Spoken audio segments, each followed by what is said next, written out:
Hello, everybody. It's Jim Capuano and TJ Troop coming to you for the Week 15 edition of the College Football Podcast, brought to you by our friends at Cheez-It and Pop-Tarts.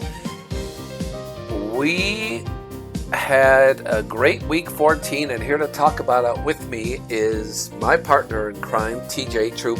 TJ is a football historian. He's authored 3 books on the game of football. He's a weekly contributor to the Pro Football Journal, which you can find online. He played the game, coached the game, is a student of the game, and is a true expert on all facets of the game at every level. TJ, it's great to have you with us. How are you doing today? Doing really well, Jim, and I sure hope everybody out there had a blessed Thanksgiving as we roll into December in preparation for good old St. Nick. Good old St. Nick. Yes, sir. It's not that far away. All right. And what also is not that far away is the decision on the fate of the Vanderbilt Commodores, who last week earned the Week 14 distinction as the Pop-Tarts Crazy Good Team of the Week. The Commodores were gritty. They were gutty.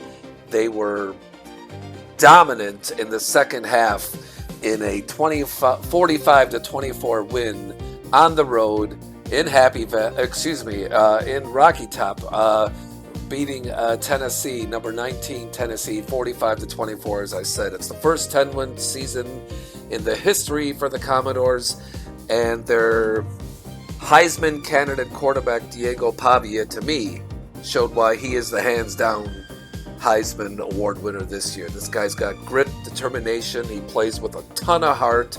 He leads this team, and they would follow him through a brick wall. The Commodores were just outstanding. They dominated the line of scrimmage at a season high 314 yards rushing. Just an incredible game. TJ, what did you see on this game, and what's your takeaway about the Commodores as we await the decision coming up next week on the final 12 teams, to get in the postseason tournament? Well, this is the time where I'm going to go with the old cliche, great minds think alike. As good as Sayan and Mendoza have been, and I mean, there's no problem if either one wins the Heisman, but I'm right there with you. Pavia has done more for Vanderbilt than any other player has in the country. And it's when you watch him, he's electric. He is. Obviously, his teammates have responded to him. And when you look at their rushing total, I would have relished being on the practice field during big game week, especially last week, and watch their offensive line coach and the offensive lineman for Vanderbilt. I mean, when does Vandy come out and physically punish a top-notch defense? And they sure have done that. Especially on the road, right? I mean, and even on the road. Yeah. I mean, they probably weren't even singing Rocky Top. So, and it's not that Tennessee has had a bad season. They're a strong team, but they got, shall we use the term, handled? So let's hope that Vandy is in the 12, because he alone will make any game interesting, because it's not going to matter who they play or how good the other team is. We know he's going to bring his A game. He is. Absolutely. Yeah. And you're right. I mean, the Vandy rushed for 314 yards, which is almost as much as Tennessee's total yards. They had 382, the Vols did. And the game was tight in the first half, but from the way I watched it, which was I usually watch games with the sound off just to get a feel for what's happening. What I was seeing was Vandy dominating the line of scrimmage, and they were winning the edges. And you like to talk a lot about the edges, about that. To you, that's the number one indicator of an outcome of a game, right? Absolutely. Perimeter defense always has and always will be the number one factor in preparing teams both offensively and defensively. I just wish more announcers would talk about that. And I mean, we have some outstanding college and a handful of pro announcers, and they know what that is. I just don't hear it enough. But it's where I start. I look at the offensive line and the tight ends and the receivers, and I go, okay, how are we blocking on the perimeter? And then I make my notes. Yep. Yeah, and it's I've learned that from you, and it's great. So I saw a lot of that with Vandy. So congrats to Vandy. Good luck as the championship weekend unfolds here to see what your fate is next week. But for this week, they got delivered a whole bunch of Pop Tarts, and they can celebrate the crazy good team of the week. The Commodores can out of the as they roll into waiting period, I guess. Uh, let's talk about the rest of Week 14, TJ. You had a couple games you had your eye on. Well, let's talk about one of them. Where do you want to start? Well, let's go with the first one I watched, which was Texas and Texas A&M. Okay. And obviously, Mr. Sarkisian is politicking these days, stating emphatically how he believes they should be included, and they just might. I was surprised that Marcel Reed struggled as much as he did, and he sure did. Mm-hmm. But part of it, we got to give credit to Texas. And in my notes here, what stood out for the Texas defense was the two safeties. McDonald, he had some good tackles. He had a couple of real fine hits. He pursued to the ball. He was right where he should be. And Michael Taff, he flows to the ball. He had a real fine interception. He just gets it. And it wasn't that he was alone. Burke had a solid game, but those two safeties really stood out for Texas. Now, the flip side, Texas A&M, their defense, Brooks had a fine game at strong safety, but he was having to make way, way too many tackles. Uh-huh. And the captain of the defense, Mr. York, number 21, he was okay. I mean, he's the leader. He was okay. But Texas A&M just did not bring the game that I really thought they would. Yeah. So congrats to Texas for what I saw in the game, and offensively for them. How hard is it to look at how Wisner ran the ball at Texas A&M? So their offensive line had a strong game, and he was just pounding on people and dashing through me. He was excellent, just excellent. Yeah, he was. Yeah, I mean, 8.2 yards per carry.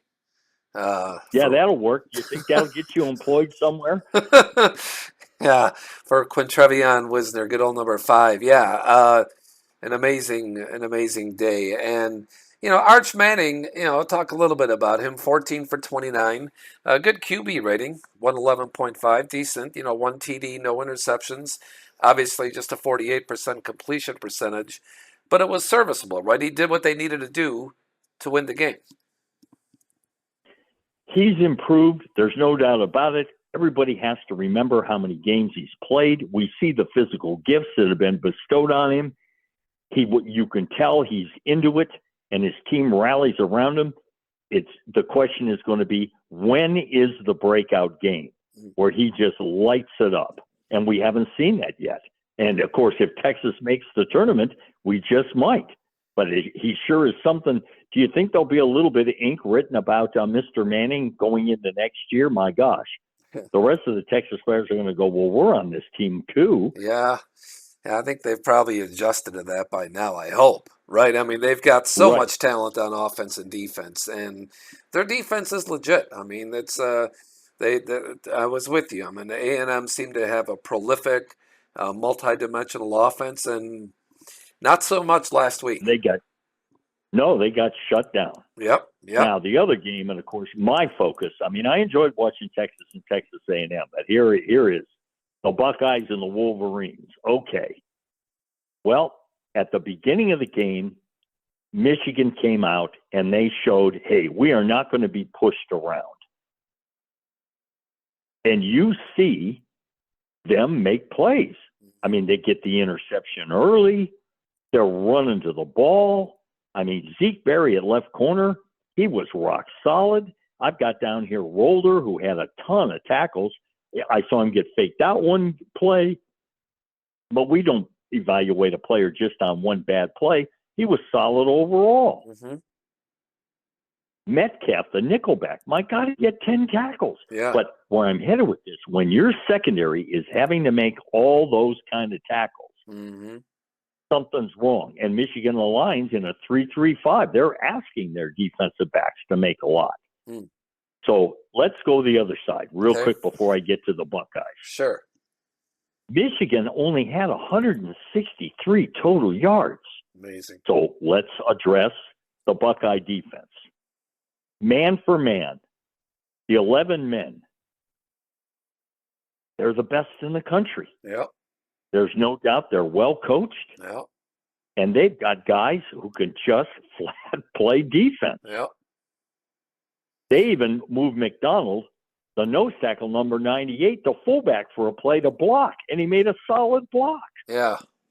They get a transfer from Mississippi in Maloney, played well. Jackson at right defensive end, number 97, very disciplined, held his ground. He had a strong game. And they are talking about Arvell Reese as the most, he will be the NFL's most sought after Buckeye. They're going to be looking at him. And he had an excellent game. Now, I have my own bias with Mr. Rodriguez at Texas Tech and, of course, Aiden Fisher at Indiana. But I watched Arvell Reese was impressive. Then you have the secondary. Every one of them had a solid game. There was no Buckeye in the secondary that had a poor game. The most improved player is number 1, if I'm pronouncing his name right, Igbinosun, however you say it. Yeah. And he is much improved. He is. Yeah. And you're right. It's a deep, very, very talented defense, and it's not even close from a team defense standpoint. No, and adding to and last one, adding to Mr. Reese, when he steps into the defensive huddle and after he's made a play, he could probably look at number 2, who's a returning basic All-American, and Mr. Downs, and that guy is superb. So they have talent upon talent on that defense, and it's not that they're not well coached; they are. But what I see with the Buckeyes defensively is number 1. They're disciplined, and when they're asked to make a play, they do. I mean, how many times has Michigan gained only 163 yards against the Buckeyes? So Ryan Day, no doubt, felt good about his defense.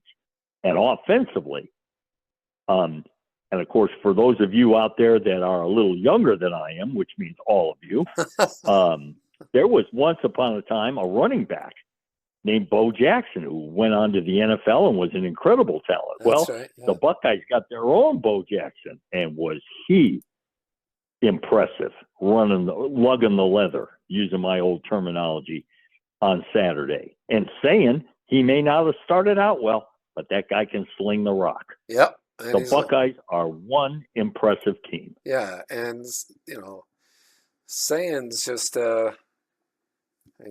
he's just so young. It's his first year really, playing in this kind of program, and he's progressed nicely as the season's gone on. And he's a Heisman candidate too.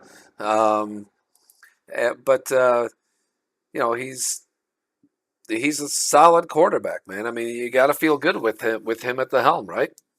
Absolutely. Let's say, for sake of discussion here, wouldn't it be funny, strange, if Sayan won the Heisman, and then when the Ohio State players voted for team MVP, either Downs or Reese or that incredible receiver, Mr. Smith, got the team MVP based on the votes of their teammates.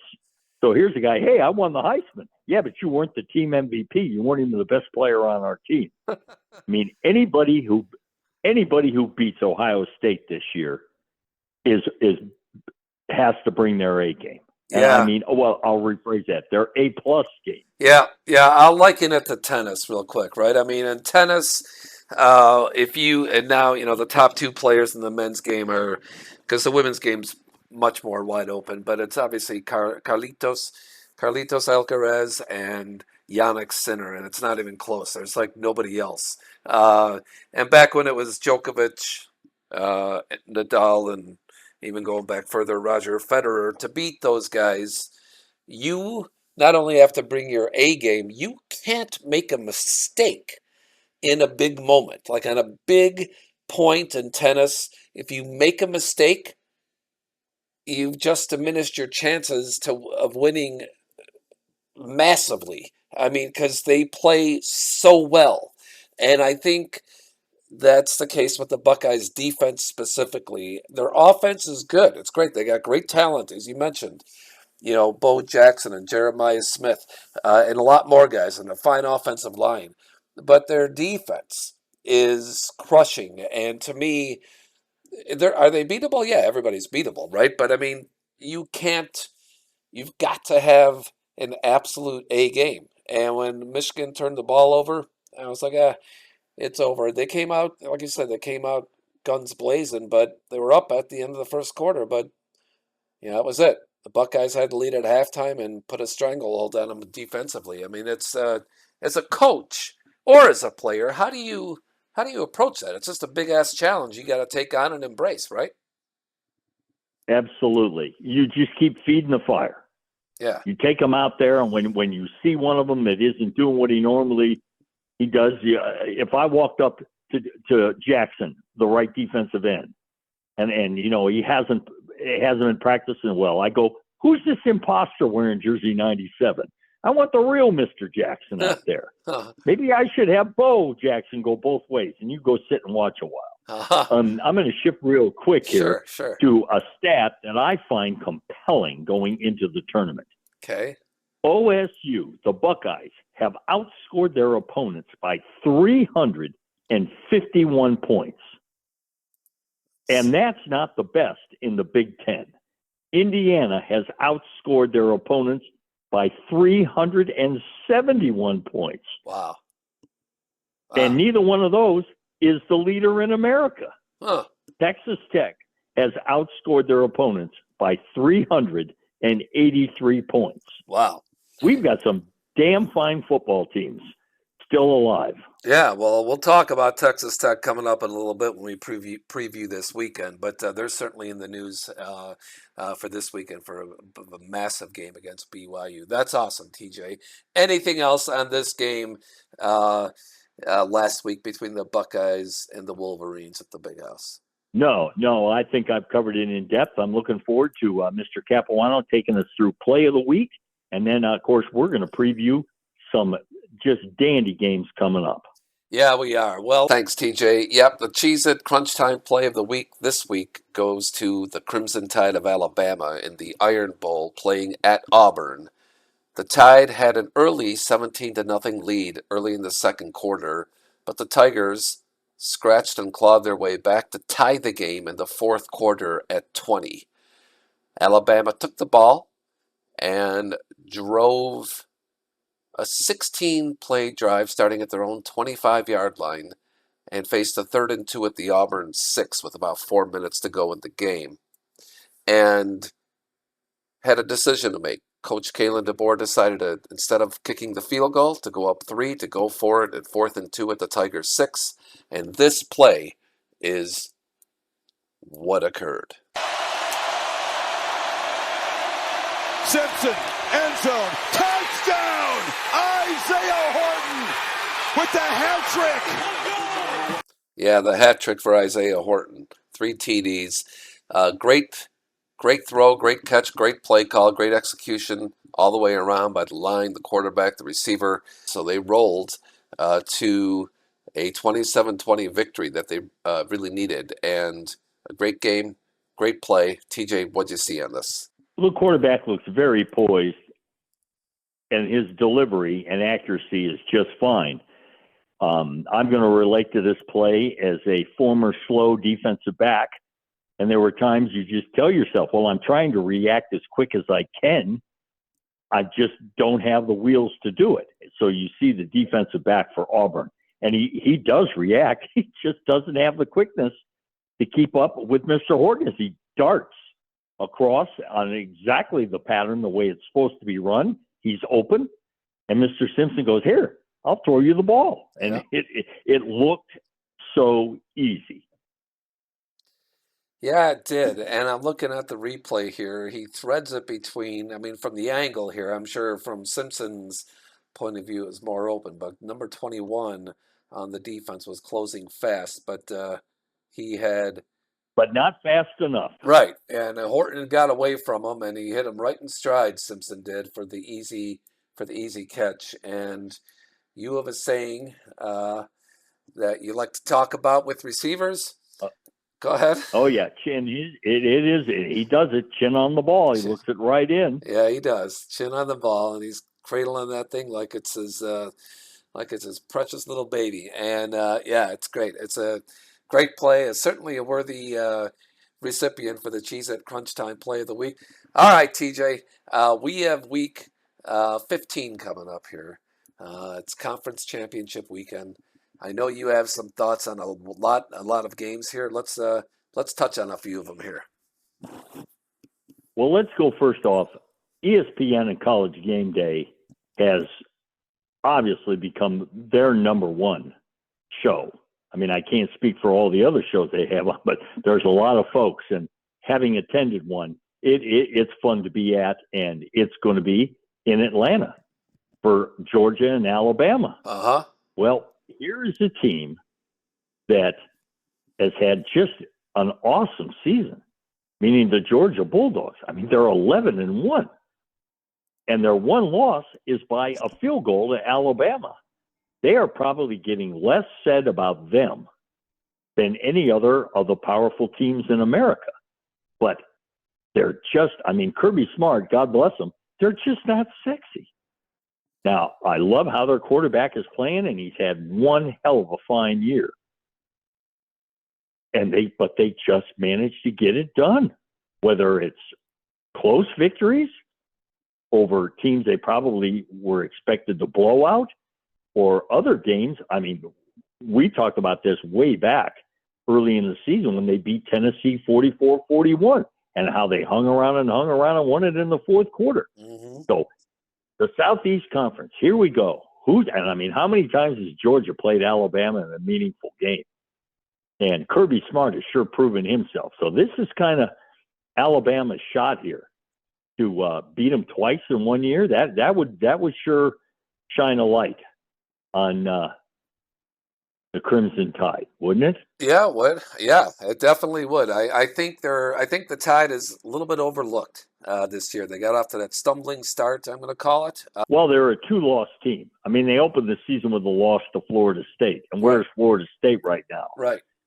And then they lost a close one recently, 2 points to Oklahoma. Okay. Right. So in other words, everybody's going to look and say, well, they've lost 2 games. Okay. But they beat Georgia. They handled Vanderbilt pretty easy, and we've talked about them. Yeah.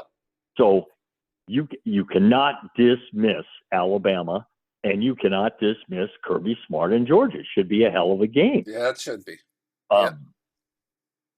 And then, but for me, you can imagine where I'm going with my roots and everything. My God, it's a Big Ten game. I mean, there has never been a bigger game for a coach to prove himself than Mr. Signetti has this Saturday night at 8 p.m. in Indianapolis. Mm-hmm. But you talk about a challenge. Now, he went to Oregon. They were dominant. They were physical. So in this game, I think even though the quarterbacks they're going to talk about the quarterbacks, blah, blah, blah, blah, blah. And they'll talk about receivers, and they'll talk about this guy. And there are some fine offensive players. For me, this game all comes down to both teams on the defensive line. Which team can literally limit the run? I won't say stop, limit the run and put pressure on the quarterbacks, especially in the second half. And they're not nationally known players, but both teams. I mean, you don't outscore the opposition by those kind of point totals unless your defensive line is playing well. And both teams, Arvell Reese, as I mentioned, for Ohio State, and then my buddy Aiden Fisher for Indiana. Wow, what a season. And he has help.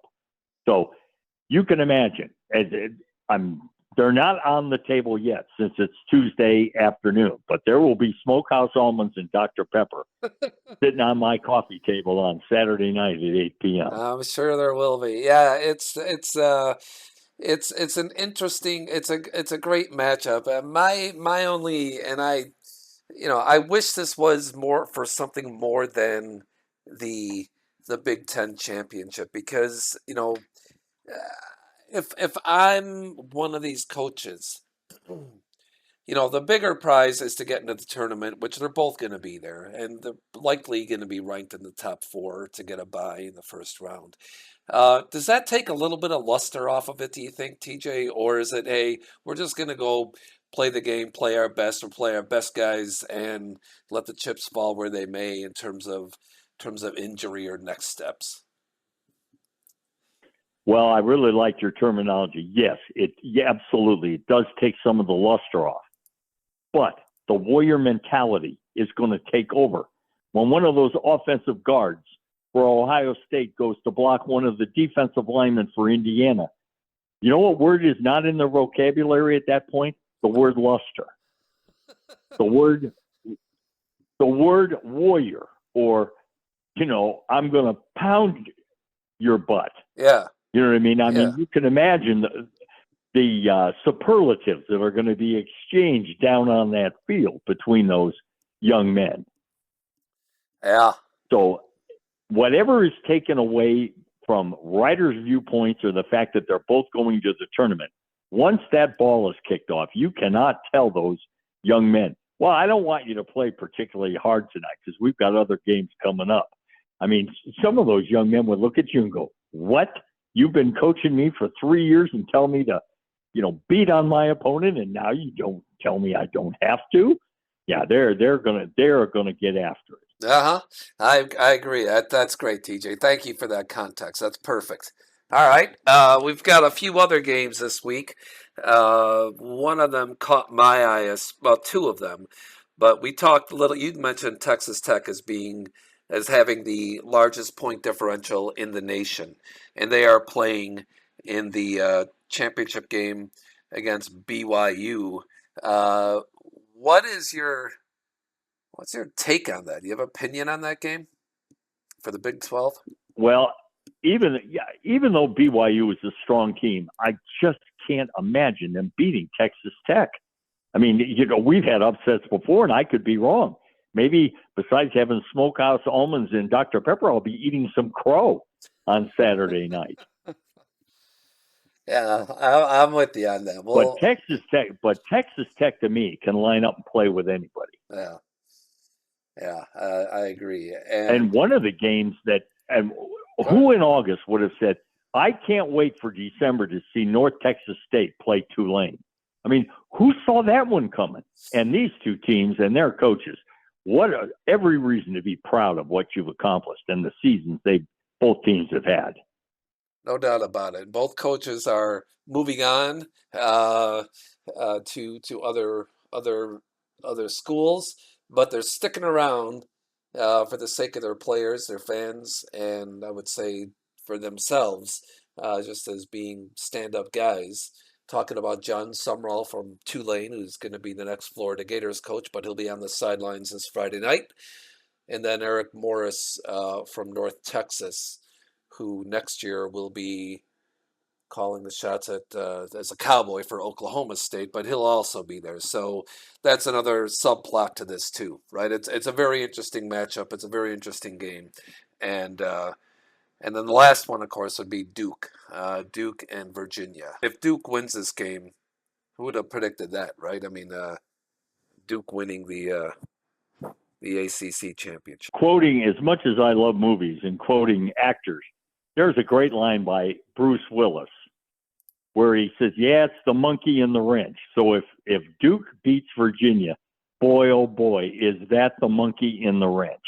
Now, I think Virginia's the better team, but you talk about a conference where each week it's like, okay, which one is going to falter next?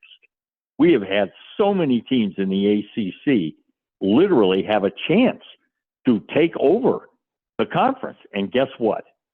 Virginia, in essence, is the last man standing where their record is the best one so far. So can they take care of business? Absolutely. But the big question is not can they, it's will they? And so stay tuned, sports fan. That's right. Absolutely.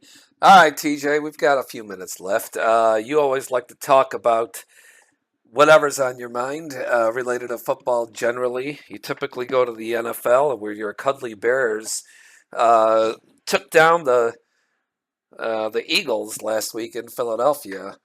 Anything you want to talk about at the NFL or any other level, college football, that we didn't touch on?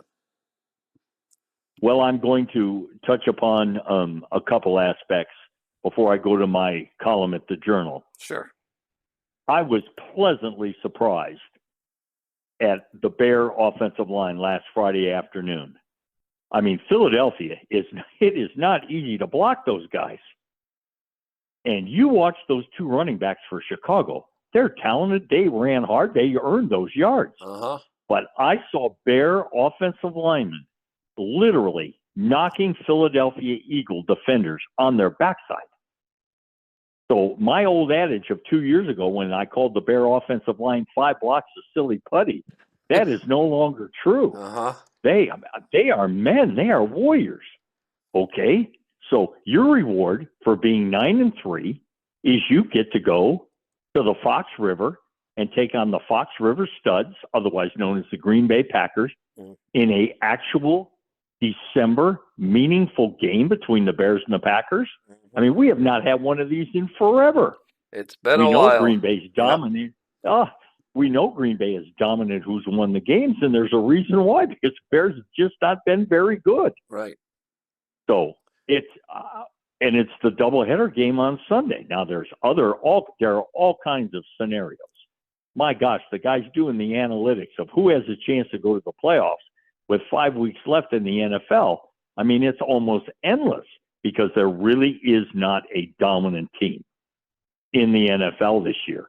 And with the schedule the Bears face the rest of the way, they can lose some of these. Yeah. And Green Bay, with that outstanding victory they had on Thanksgiving Day in Detroit, Matt LaFleur can tell the Bears, hey, guess what, boys? You're not ready to take us on. Yeah. So obviously it's a game worth watching, and there's a handful of other games. I mean, I could actually talk about, of all teams, the Carolina Panthers. Where did they come from? Mm-hmm. And the most improved team the last few weeks that are so well coached in the Houston Texans. Yeah. But I'm going to kind of leave the NFL because we've got so many weeks to go. When I write my column, some weeks are much easier to write about than others. And I set this one on the back burner about a month ago. And I have a couple complete game films from 1949 and a team known as the New York Bulldogs. And it's amazing how they get to New York. Ted Collins, Kate Smith's manager, moves the Boston Yanks to New York, which I thought was foolish. And he puts a team on the field. And before going to my column, I'm not 100% sure because they did not count. But there was a league rule even back then in 1949 that you had to have so many players dressed to take the field. Well, the New York Bulldogs are out of money. Wow, really? And they're getting rid of players. Money. They're out of money. They're out of money. And it is possible that they took the field against the Steelers the last day of 1949 with 19 men dressed. Wow. And this is a year of 2-platoon football. They've reenacted it. They did it in 43. They brought it back. But when you've got 19 men, guess what? You've got a lot of guys going both ways. But my story is about a gentleman. I sure hope people go to the Journal and read this, because this is a man that just stands head and shoulders and makes you proud to call yourself an American. His name is Ralph Haywood, Heywood. Okay. When you read this story, and a lot of it can be done by reading a gentleman named Bill Begley's story. This is one of those feel-good, made-for-TV movie love stories. But basically, Ralph Haywood is one of two men that played in the NFL and then served with distinction in World War II, the Korean conflict, and in Vietnam. Wow. Wow.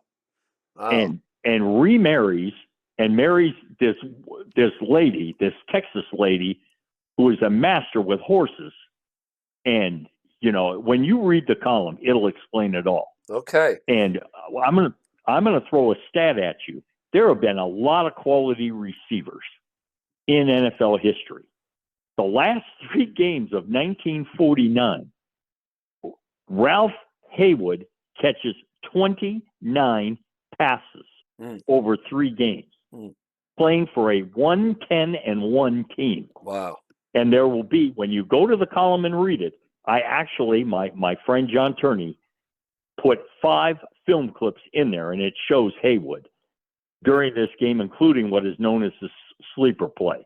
So I look forward to writing this column because it was so easy.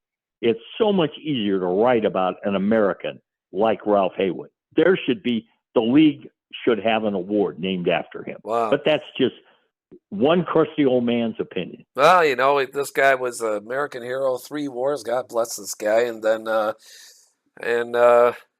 tearing it up on the football field. Amazing. I did show your article here, and I'll put it in the link. I'll put a link in the description of our podcast here so people can find it and learn all about Ralph Haywood. Heck yeah, my pleasure, man. That's awesome. And the Pack are a 7-point favorite, or 6.5.